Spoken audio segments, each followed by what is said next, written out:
আমাৰ যিহেতু Japanese encephalitis ইয়াত ধৰা পৰিছে আমাৰ ঘৰৰ কাষতে, গতিকে আমি গোটেই গাঁওবাসীয়ে আতংকত ভুগি আছোঁ।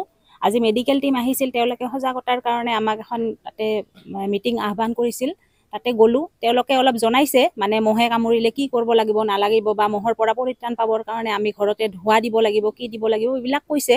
বাকী এনে মেডিকেলৰ পৰা যোৱাকালি সন্ধিয়া আমাক ফগিং কৰিছিল ইয়াতে অঞ্চলটোত, বাকী তেনেকুৱা একো কৰা নাই।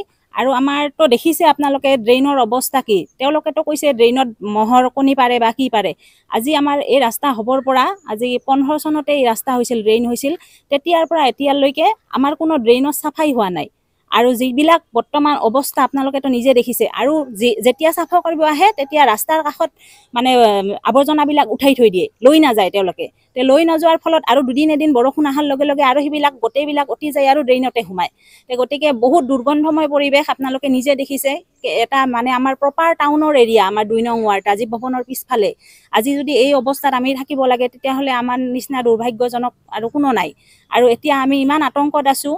গতিকে বস্তুটো অলপ লেহেমীয়া হৈছে, মই ফোন কৰি তেওঁলোকক জনাইছোঁ, কিন্তু এতিয়া আমাৰ পিছফালৰ অলপ ড্ৰেইনবিলাক চাফা কৰি আছে, তেওঁলোকে উঠাই আছে। কিন্তু আমাৰ এই এৰিয়াটো ইমান মানে কদৰ্যময় পৰিৱেশ হৈছে, তেওঁলোকে যদি মানে এই বস্তুখিনি লেতেৰা বস্তুখিনি একেবাৰে উঠাই লৈ নাযায়, তেতিয়াহ'লে আমি ড্ৰেইনবিলাক চাফাই কৰিব নিদিওঁ। কাৰণ ইয়াতে থৈ যাব, দুদিন পিছত আৰু আমি উঠাই লৈ যাব, ক'ব উঠাই লৈ যাম বুলি, কিন্তু নাহে তেওঁলোকে।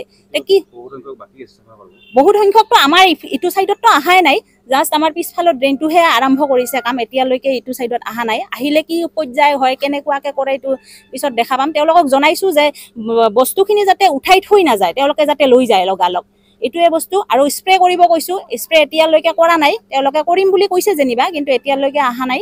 গতিকে আমাৰ পৰিৱেশটোতো আপোনালোকে নিজেই দেখিছে, নিজ চকু দি দেখিছে। আৰু কি ক'ম এইখিনি, পজিটিভ বুলি জনাইছে। আমি সুধিছোঁৱে, ডাইৰেক্ট সুধিছোঁ তেওঁলোকে মানে পজিটিভ নেকি, কৈছে নাই পজিটিভে বুলি কৈছে।